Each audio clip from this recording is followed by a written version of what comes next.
Hello everyone, आज मैं आप लोगों के लिए ट्रिग्नोमेट्री के कुछ और शॉर्ट ट्रिक्स लेकर के आया हूँ। मैं आशा करता हूँ कि आप लोग को समझ में आएगा। चलिए देखते हैं ट्रिक नंबर फर्स्ट।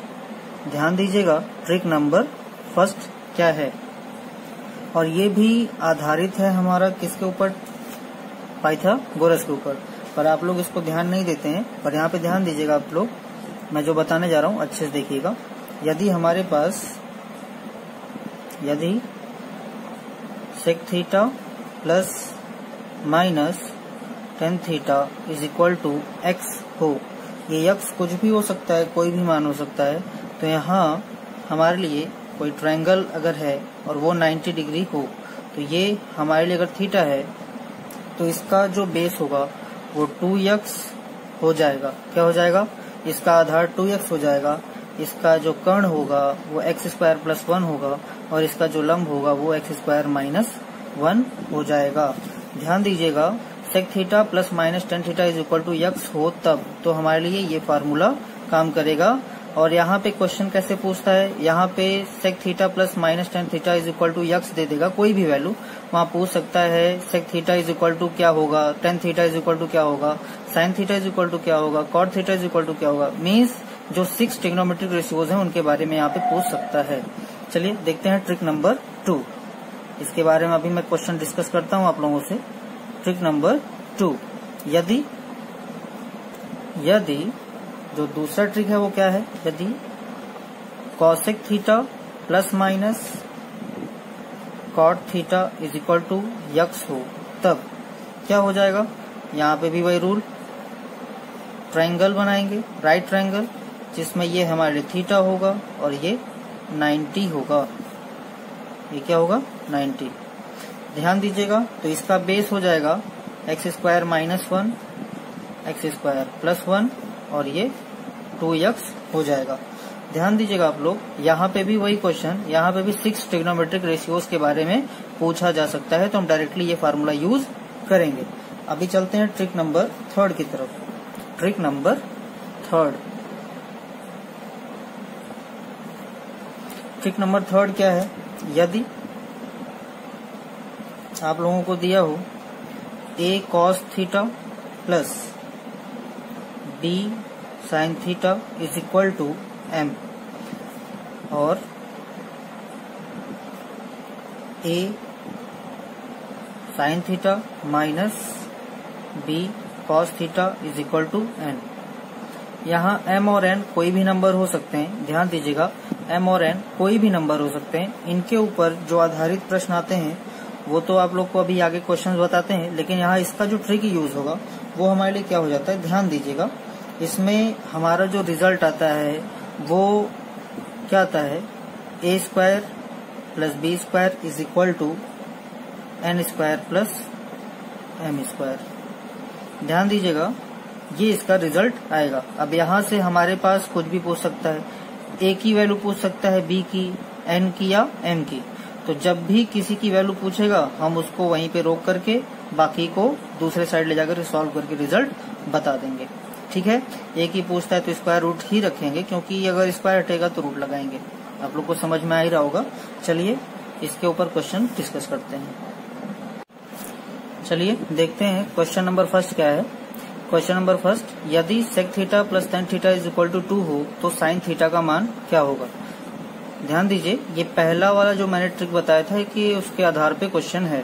तो पहले वाले ट्रिक में मैंने क्या आप लोगों को बताया था, ध्यान दीजिएगा, जो मैंने त्रिकोण बनाया था, ट्रायंगल बनाया था 90 का, अगर ये थीटा था 90 था तो हमने बेस क्या दिया था 2x, और ये क्या दिया था x स्क्वायर प्लस 1, और ये क्या दिया था x स्क्वायर माइनस 1।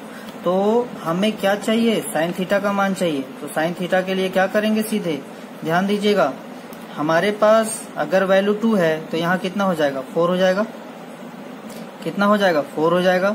यहाँ कितना हो जाएगा, x स्क्वायर प्लस 1, 2 2 जा 4 प्लस 4 1 5 हो जाएगा, और ये कितना हो जाएगा, 3 हो जाएगा। क्या हो जाएगा, ये 3 हो जाएगा। तो साइन थीटा बराबर आप लोगों को पता होता है कि क्या होता है, लंब बटे कर्ण। क्या होता है, लंब बटे कर्ण, means perpendicular upon hypotenuse, perpendicular upon hypotenuse. यहाँ परपेंडिकुलर क्या है, 3 है, परपेंडिकुलर क्या है 3 है और हाइपोटेनस क्या है 5 है, तो 3/5 इसका आंसर हो जाएगा। मैं आशा कर रहा हूँ आप लोग को समझ में आ रहा होगा। चलिए क्वेश्चन नंबर 2 की तरफ बढ़ते हैं। क्वेश्चन नंबर 2 क्या है, यदि cot theta plus cosec theta is equal to 5 हो तब cos थीटा का मान क्या होगा। यहाँ cos थीटा का मान पूछ रहा है और ध्यान दीजिए cot theta plus cosec theta है, तो यहाँ के लिए मैंने क्या बताया था आप लोगों को, जो ट्रिक बताया था उसके लिए ध्यान दीजिएगा। यहाँ पे फिर से मैं लिख दे रहा हूँ, इसका बेस हो जाएगा x² - 1, ये होगा x² + 1 और ये जाएगा 2x, क्योंकि जब भी हाइपोटेनस होगा वो इन दोनों के स्क्वायर के सम के बराबर होता है। कहने का मतलब इन दोनों से ये ज्यादा ही होगा। तो यहाँ पे भी क्या है हमारे पास 5 है, तो 5 का स्क्वायर -1, 25 - 1 करेंगे तो ये हो जाएगा 24 और यहाँ करेंगे तो ये कितना आएगा 26, क्योंकि 25 + 1 26 हो जाएगा और ये हो जाएगा हमारे लिए 10। तो हमें क्या मान निकालना था cos थीटा का। किसका मान निकालना था cos थीटा का। तो cos थीटा हमारे लिए क्या होता है, cos थीटा हमारे लिए क्या होता है, ध्यान दीजिए cos थीटा हमारे लिए क्या होता है, आधार बटे कर्ण, मीन्स बेस अपॉन हाइपोटेनस। तो बेस यहाँ पे क्या है 24 है और हाइपोटेनस क्या है 26 है। ये तो कट करके और छोटा भी होगा, तो ये हो जाएगा 12 और ये हो जाएगा 13। तो cos थीटा बराबर कितना आ जाएगा, cos थीटा बराबर 12/13, ये इसका आंसर हो जाएगा। चलिए बढ़ते हैं अगले क्वेश्चन की तरफ। यदि हमारे पास cosec x - cot x हो बराबर 2 हो, ध्यान दीजिए cosec x - cot x बराबर 2 हो तब cosec x का मान चाहिए। तो यही क्वेश्चन दिख रहा है आप लोग को, ध्यान दीजिए क्वेश्चन यही है। तो इसके लिए आप लोग को घबराने की जरूरत नहीं है कि हाँ माइनस आ गया तो हम कैसे करेंगे। इसके लिए भी आंसर वही आएगा, इसके लिए भी आपको आंसर वही मिलेगा। cosec x - cot x change हो रहा है, फिर भी आंसर वही आने वाला है। तो यहाँ पे भी क्या हो जाएगा, हम यहाँ पे अब ट्रायंगल बना करके सीधे मान लिखेंगे, ट्रायंगल बनाएंगे और सीधे मान को लिखेंगे। तो आप लोग इसको देख लीजिएगा और सॉल्व कर लीजिएगा। ये हो जाएगा 3, ये हो जाएगा 4, ये हो जाएगा 5। तो हमें किसका मान चाहिए, cosec का मान चाहिए। तो cosec थीटा बराबर क्या होता है, cosec थीटा बराबर क्या होता है आपको, cosec थीटा आपका साइन का जस्ट उल्टा होता है। साइन का क्या होता है, उल्टा होता है। तो कर्ण बटे लंब हो जाएगा, क्या हो जाएगा कर्ण बटे लंब। तो यहाँ पे जो आंसर आएगा वो आ जाएगा 5/4, क्या हो जाएगा 5/4। चलिए बढ़ते हैं अगले क्वेश्चन की तरफ, क्वेश्चन नंबर 4। ध्यान दीजिए यहाँ क्या है, यदि sec theta plus tan theta is equal to n हो तब n² - n² + 1 का मान क्या होगा। क्या पूछ रहे हैं, sec theta plus tan theta, पहला वाला ट्रिक है। तो यहाँ पे ध्यान दीजिए, फिर से ट्रायंगल से ध्यान दीजिए, ट्रायंगल बनाया, अब ट्रायंगल में n की वैल्यू दी गई है। तो जहाँ जहाँ हमारे पास फार्मूले में था तो यहाँ हो जाएगा ये 2n, यहाँ क्या हो जाएगा n² + 1 हो जाएगा, यहाँ क्या हो जाएगा n² - 1 हो जाएगा। तो हमें किसका मान चाहिए, तो n² - 1 और n² + 1 बराबर, ये हमारे लिए n² क्या है, लंब है, n² + 1 क्या है, n² - 1 लंब है, n² + 1 क्या है, कर्ण है। तो लंब बटा कर्ण क्या होता है, लंब बटा कर्ण हमारे लिए क्या होता है, साइन थीटा होता है। क्या होता है, साइन थीटा होता है। तो ये इसका आंसर हो जाएगा। ठीक है, मैं आशा कर रहा हूँ आप लोग को समझ में आ रहा होगा। चलिए क्वेश्चन नंबर लास्ट क्या है, ध्यान दीजिएगा, आखिरी क्वेश्चन हमारे लिए क्या है, क्वेश्चन है 7 sin theta plus 3 cos theta is equal to 3। तो 3 sin theta minus 7 cos theta is equal to x हो तो हमें किसका मान चाहिए, यक्स का। किसका मान चाहिए, यक्स का। तो यहाँ जिसका मान निकालना है वो तो आपको पता है किसका मान निकालना है, तो सीधे इसका सोल्यूशन करेंगे।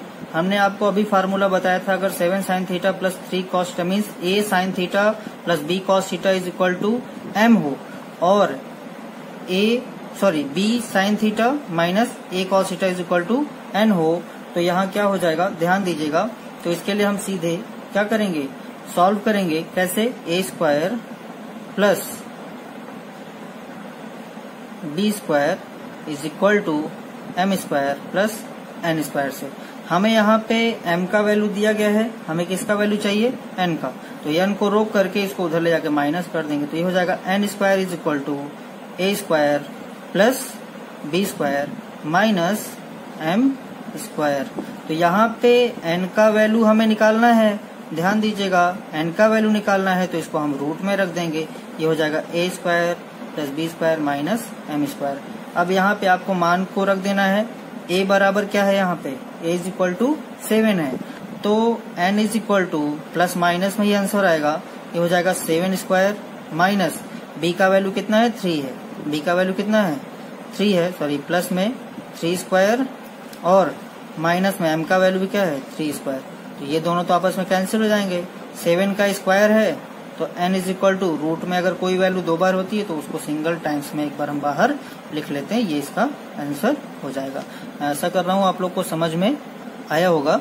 आप लोग ऐसे ही हमसे जुड़िए और आगे भी मैं आपको ऐसे ही बेहतरीन ट्रिक्स बताऊंगा जिससे आप लोग को आने वाले किसी भी एग्जाम में बहुत ही यूजफुल होंगे। ओके, धन्यवाद।